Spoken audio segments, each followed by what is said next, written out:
Hello, hello all homeopathic doctors and students. Homeopathy in Gujarati ચેનલમાં આપનું સ્વાગત છે. મારું નામ છે ડૉક્ટર પાયલ પટેલ. મારો પર્પઝ એ છે કે હોમિયોપેથી પ્રેક્ટિસ કરવામાં આપણને જે તકલીફો પડે છે, એકચ્યુઅલી આપણે હોમિયોપેથી ભણીએ છીએ એ ટોટલી ઇંગ્લિશમાં લખેલી બુક્સ છે અને એનું જે ગુજરાતીમાં સમજણ આપણને કોલેજ ટાઈમમાં બહુ પડતી નથી.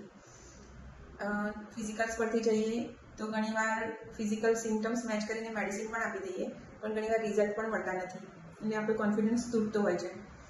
બહુ ટાઈમ લાગે છે આપણને હોમિયોપેથી પ્રેક્ટિસ શીખવા માટે. આપણે બહુ બધા ડૉક્ટર્સની જોડે બેસીએ છીએ, પ્રેક્ટિકલ નોલેજ લઈએ છીએ, તો પણ સમજી નથી શકતા કે ડૉક્ટર્સ લોકો શું વિચારે છે અને આપણે કેવી રીતે પ્રેક્ટિસ આપણી પોતાની કરી શકીએ. એટલે એક ટફ પ્રોસેસ છે હોમિયોપેથી શીખવું, જેમાંથી હું નીકળી ચૂકી છું. એટલા માટે મારો એવો આઈડિયા છે કે બીજા જે સ્ટુડન્ટ્સ એમને આસાન ભાષામાં શીખવાડી શકાય. મને સારો એક્સપિરિયન્સ રહ્યો HHF એકેડેમીનો, જે મેં જોઈન કરેલું, બોમ્બેમાં ચાલે છે HHF. એનાથી મારા નોલેજમાં બહુ ફેર પડ્યો અને રિઝલ્ટ બી બહુ જ સારા નીકળ્યા. આજે વાત કરીએ ઓપિયમની. ઓપિયમ મેડિસિન પહેલાં તો આપણે પર્ટિક્યુલર ઉપર આપતા તો કોન્સ્ટિપેશન માટે આપતા, કાં તો નમનેસ માટે આપતા, હાથ પગના દુખાવા માટે.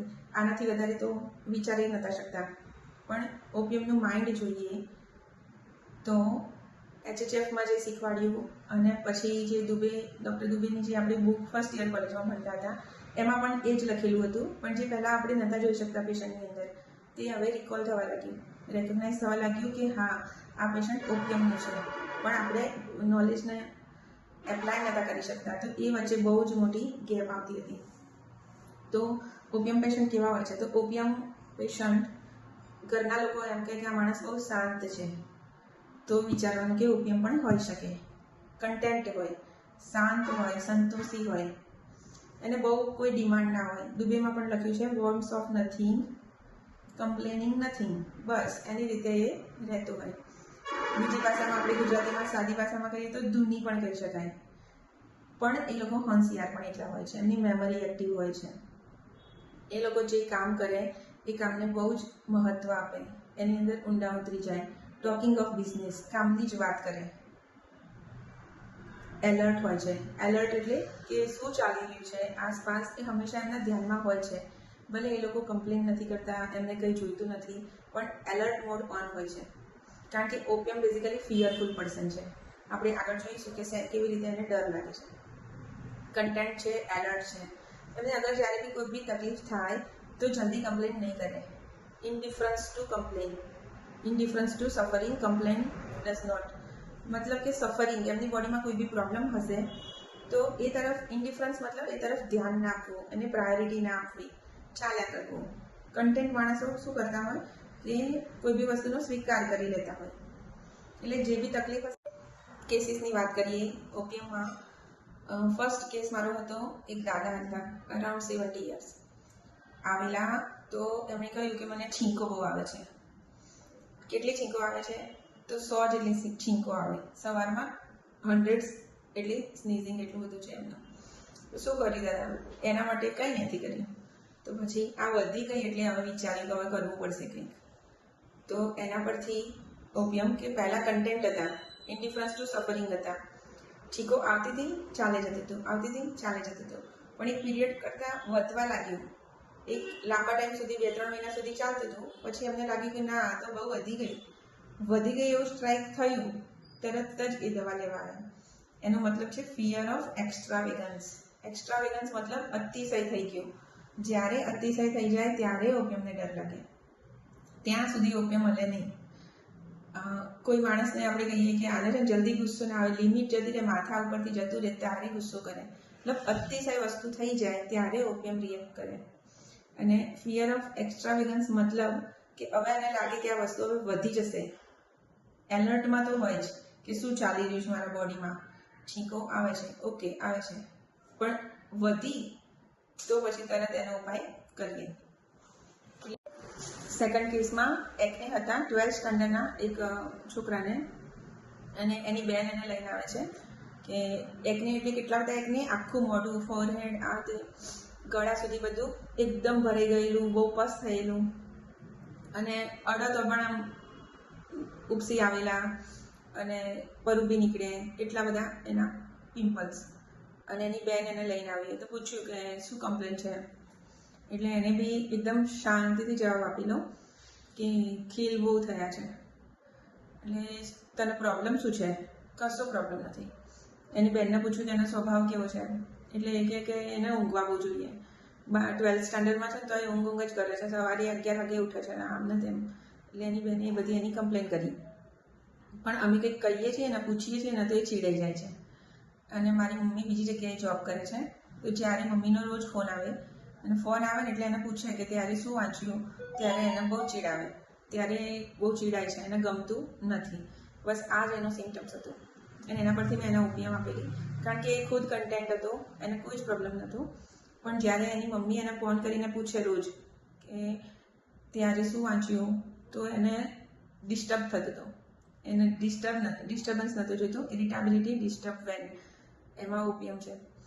મતલબ કે ઓપીએમને એવું છે કે હું જે કરું છું એ મને કરવા દો, હું મારી જાતે મારી રીતે કરીશ. તમે મને પૂછપૂછ ના કરશો, તમે મને કે ના કરશો, મને સલાહ ના આપશો, વચ્ચે બોલબોલ ના કરશો, મને શાંતિથી મારી રીતે રહેવા દો, એવું એનો સે હતો. એની બેનનું કહેવું એવું હતું કે બહુ સારું છે, બહુ ડાયો છે, પણ ગભરાઈ પણ જાય છે. કોઈ ડેડ બોડી જોવે કે આ તે તો એ ડરી જાય છે. એટલે મને એક ફિયરનો પણ પોઈન્ટ મળ્યો અને કન્ટેન્ટ પણ ખબર પડી. અને ડિસ્ટર્બન્સથી એને પ્રોબ્લેમ થતો હતો, ઇરિટેબલ થતો હતો એની મમ્મી ઉપર, ઇરિટેબિલિટી ડિસ્ટર્બન્સ. એટલે આ 3 પોઈન્ટ પરથી ઓપીએમ આપેલી. તો એના ખીલ એકદમ સરસ રીતે ક્લિયર થયા.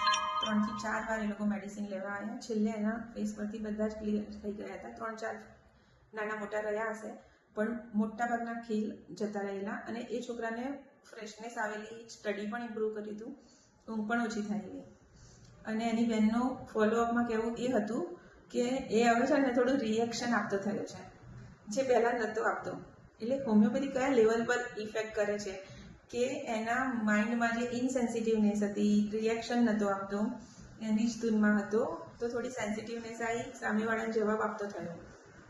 ઓપીએમના બીજા 2 રૂબ્રિક છે, talking slow, learning to talk. તો નાના છોકરાઓમાં એ જોઈ શકાય કે જલ્દી બોલતા ના શીખે. પછી ટોકિંગ ઓફ બિઝનેસની વાત થાય કે કામ પૂરતી જ વાત કરશે, બાકી એમનું જ કામ કર્યા કરશે. ઓપીએમ ઘરમાં હશે કે નહીં તો પણ નહીં ખબર પડે, એટલા શાંત માણસો હશે. હાઈ સ્પિરિટેડ છે. હાઈ સ્પિરિટેડ એટલે ઉત્સાહમાં રહે, એકદમ ઉદાસ ના થઈ જાય, હાઈ સ્પિરિટેડમાં રહે, ઉમંગમાં રહે, ઉત્સાહમાં રહે. એ એમનામાં બહુ મજામાં હોય છે. ડમ મારો દમ પિક્ચરમાં જે રીતે, કાં તો કોઈ તમને એવું જોઈને લાગે કે આ માણસ એની જ ધૂનમાં છે. એના પણ રૂબ્રિક્સ છે. ડલનેસ, ડ્રંકન એઝ ઇફ, મતલબ એને દારૂ પીધો હોય એવો ડલ, બસ એના મજામાં. ડલનેસ, ડ્રંકનનેસ ડ્યુરિંગ, એટલે એકચ્યુઅલી એણે દારૂ ના પીધું હોય, પણ એ સ્ટેટ કે જેમાં બસ કંઈ કોઈની પડી નથી અને એ એના ધૂનમાં મસ્ત છે, એવી ડલનેસમાં જોઈ શકાય. બીજો એક કેસ છે આસ્થમાનો. આસ્થમાનો કેસ એવો હતો કે એમને લગભગ 15 વર્ષથી આસ્થમા માટે પંપ ચાલતો હતો.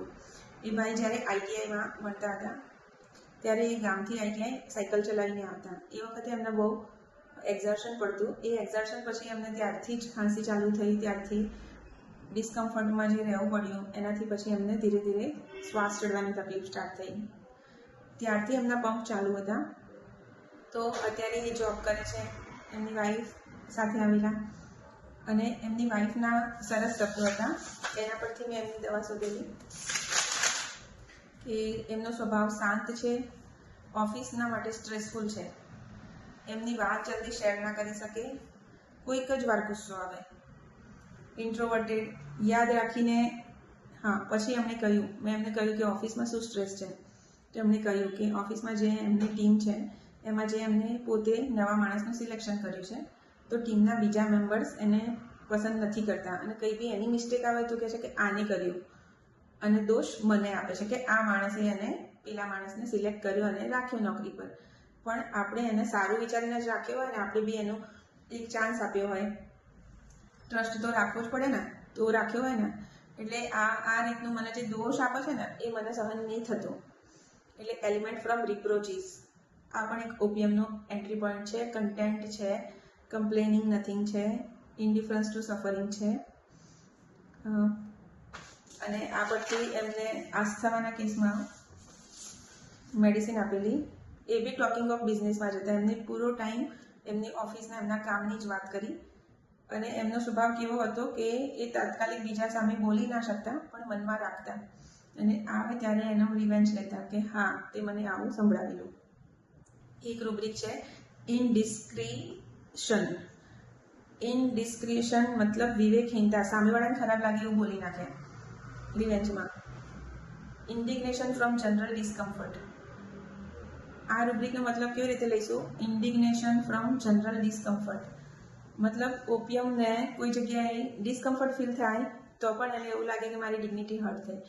મતલબ કોલેજના પ્રિન્સિપાલ હોય ઓપિયમ અને એમનો સ્ટેજ ઉપર બેસવામાં કંઈ પ્રોબ્લેમ પડ્યો, ડિસ્કમ્ફર્ટ પડી, કાં તો એમને બરાબર ચેર આપવામાં ના આવી તો જે ઓકવર્ડ ફિલિંગ આવી તો ત્યાં એમને ઇન્ડિગ્નેશન ફીલ થાય.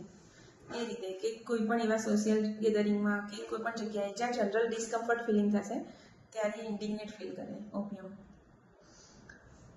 ઓપિયમનો ઓવરઓલ જોઈએ તો કોઈને ડિસ્ટર્બ કરશે નહીં, જે કરવું હોય એ જાતે કરશે અને કોઈ ડિસ્ટર્બ કરશે તો ચીડાશે.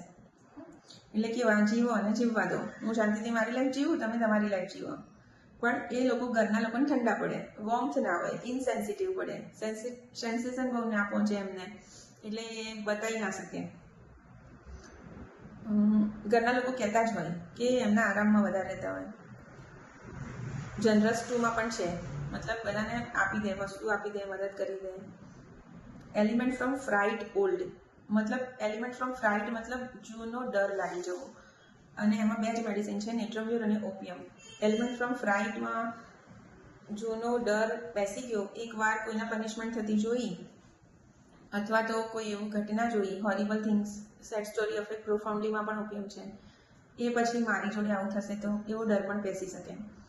એટલે ડર બેસી જાય પછી એ મગજમાંથી જાય નહીં તો પણ ઓપિયમ વિચારી શકાય. એલિમેન્ટ ફ્રોમ શેમ પણ છે, જેમ આપણે જનરલ ડિસ્કમ્ફર્ટથી અને ઇન્ડિગ્નેટ ફીલ થાય એ રીતે એને એલિમેન્ટ ફ્રોમ શેમ પણ છે. બધા વચ્ચે શરમ આવી જાય તો પણ એને ખરાબ લાગે, ત્યારે પણ એનું ચાલુ થઈ શકે તકલીફ. પછી બીજો એક કેસ છે લેગ પેઇનનો. એક 15 વર્ષનો છોકરો આવેલો, એના બંને પગમાં જાણે પાવર જ ના હોય એવી રીતે ચાલે. ઘણી વાર ચાલતા ચાલતા પડી ગયેલો તો એની મમ્મીએ એવું કહ્યું, મમ્મી સાથે આવેલો કે આ ગમે ત્યારે પડી જાય છે, ચાલતા ચાલતા પડી જાય, એને જ ખબર નહીં હોતી. Danger, no sense of danger, fearless, complaining does not, indifference to suffering, content, બહુ શાંત, કોઈ દિવસ કોઈ જ ફરિયાદ નહીં, કોઈ જ માગણી નહીં, કાંઈ વાંધો નહીં. એના શબ્દ જે કોઈ બી પ્રોબ્લેમ હોય, કંઈ બી વાત હોય તો કાંઈ વાંધો નહીં, એનાથી વધારે બોલે નહીં. એકવાર 2 વ્હીલર એના પગ પરથી નીકળી ગયું તો ખાલી આટલી ચીજ પાડીને છું. મતલબ આ લોકોની પેઇન બિયરિંગ કેપેસિટી પણ એટલી બધી હોય છે. એટલે એ છોકરાના કેસ પરથી પણ મેં એને ઓપિયમ આપેલી તો એના રિયલીમાં એના પગના પાવરમાં ઇમ્પ્રુવમેન્ટ આવ્યું, એ સારું ચાલે છે અને એ વાત કરતો પણ થયો છે. તો ઓપિયમના થોડા કેસીસ હજુ પણ છે, પણ આના પરથી પણ એક તારણ કાઢી શકાય કે જ્યારે કોઈ અતિશય શાંત માણસ ઘરમાં છે, જેને બહુ તકલીફ થાય છે તો જ કમ્પ્લેન કરે છે. બાકી તમારું બધું માને છે, તમે કહો એમ કરે છે, એને કંઈ બહુ ડિમાન્ડ નથી, એ સંતોષમાં છે અને એને એની રીતે જીવવા દો, તો આ પ્રકારના માણસ, ઠંડા માણસ, એને ઓપિયમ આપી શકાય. તો પછી મેન્ટલ્સ પરથી આપવામાં સ્નીઝિંગ હશે, આસ્થમા હશે, લેગ પેઇન હશે, વાર્ડ્સ હશે, એકને હશે કે કોઈ પણ કમ્પ્લેન હશે તો ઓપિયમ વર્ક કરશે. એટલે એકચ્યુઅલી ફિઝિકલ્સ કરતાં મેન્ટલ્સમાં આ વધારે સારું છે કે કમ્પ્લેન્સ કંઈ બી હોય, કારણ કે આપણે જ્યારે ફિઝિકલ્સ પર ભણતા ત્યારે આપણે બધી જ ફિઝિકલ કમ્પ્લેન્સ યાદ નહોતા કરી શકતા, મેઇન યાદ કરી શકતા હતા. એમાં ક્યાંક રહી જતું હતું, કારણ કે નાના અક્ષરમાં કોઈ એક્સ્ટ્રીમિટીઝમાં લખેલું હોય, કેવી રીતે યાદ રહે? ત્યારે આ માઇન્ડ જો સમજી અને તો ઇઝી થઈ જાય છે. એટલા માટે હું શેર કરું છું. ચલો, ગમે તો લાઈક કરો, તમારા સ્ટુડન્ટ્સ ફ્રેન્ડ જોડે શેર કરો, જેથી એ પણ બીજાને ઓપિયમ આપી શકે, કેસીસ સોલ્વ કરી શકે, હોમિયોપેથી આસાન બનાવી શકાય. Thank you.